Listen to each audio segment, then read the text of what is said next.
से अलग और बहुत ही इंटरेस्टिंग चीज़ है। तो अगर हम इकोनॉमिक्स के मीनिंग की बात करें तो ये इस वर्ड से स्टार्ट होती है, स्केरसिटी। स्केरसिटी मतलब कमी। हमारे जो रिसोर्सेज हैं वो कम हैं एंड हमारी वांट्स हैं वो अनलिमिटेड हैं। तो हम हमारी हर एक वांट्स को सेटिस्फाई नहीं कर सकते क्योंकि हमारे रिसोर्सेज लिमिटेड हैं। For example money. सपोज आपको मोबाइल और लैपटॉप दोनों ही चीज़ें चाहिए लेकिन आपके पास सिर्फ एक चीज़ को खरीदने के ही पैसे हैं। तो ऐसे में आप लैपटॉप एंड मोबाइल में से एक चूज करने के लिए फोर्स हो जाओगे।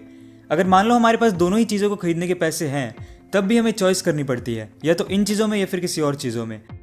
तो बेसिकली मेरा मतलब है कि हमारे पास हमारी हर एक वांट को सेटिस्फाई करने के लिए अनलिमिटेड पैसा नहीं है, राइट। एक और एग्जाम्पल स्केर्स रिसोर्स का, टाइम। मान लीजिए आपको एग्जाम के लिए पढ़ना है एंड आपको मूवी भी देखनी है। तो एक टाइम पे या तो आप पढ़ोगे या मूवी देखोगे, एक साथ तो दोनों चीज़ नहीं कर सकते।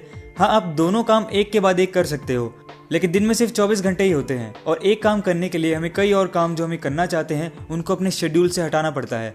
तो बेसिकली हम यहाँ पे टाइम के लिए चॉइस लेनी पड़ती है कि हम हमारे कीमती समय कौन से काम में लगाना चाहते हैं। इकोनॉमिक्स के टर्म में हम इसे अपॉर्चुनिटी कॉस्ट बोलते हैं, whatever we give up to do something. Economics भी इसी कॉन्सेप्ट पे काम करता है। लोगों को डिसीजन लेने पड़ते हैं, उनके पास स्केर्स रिसोर्स है उनके लिए। सिर्फ लोग ही नहीं, ये situation her business, government and countries को फेस करनी पड़ती है। रिसोर्सेज को एलोकेट करते वक्त इकोनॉमी में 3 प्रॉब्लम्स का सामना करना पड़ता है, what to produce, how to produce and for whom to produce. What to produce. हर इकोनॉमी में लिमिटेड रिसोर्स होते हैं तो वो सारे गुड्स एंड सर्विसेज को प्रोड्यूस नहीं कर सकते। व्हाट टू प्रोड्यूस के 2 एस्पेक्ट हैं। फर्स्ट है विच कमोडिटी टू प्रोड्यूस। इसके अंदर इकोनॉमी को डिसाइड करना होता है कि कौन से consumer goods like rice, wheat, clothes etcetera and कौन से कैपिटल गुड्स जैसे मशीनरी, इक्विपमेंट एटसेट्रा को प्रोड्यूस किया जाएगा। सेकंड है हाउ मच टू प्रोड्यूस। एक बार डिसाइड करने के बाद कि कौन से गुड्स को प्रोड्यूस करना है, उनकी क्वांटिटीज को भी डिसाइड करना पड़ता है।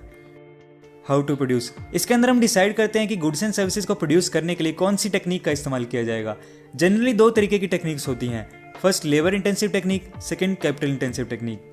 लेबर इंटेंसिव टेक्निक में ज़्यादा से ज़्यादा लेबर्स का यूज़ किया जाता है एंड कैपिटल इंटेंसिव टेक्निक में ज़्यादा कैपिटल एंड मशीन्स का यूज़ किया जाता है। अब इन टेक्निक्स का यूज़ किया जाता है स्टैंडर्ड ऑफ लिविंग को बढ़ाने के लिए या फिर एम्प्लॉयमेंट अपॉर्चुनिटीज़ प्रोवाइड करने के लिए।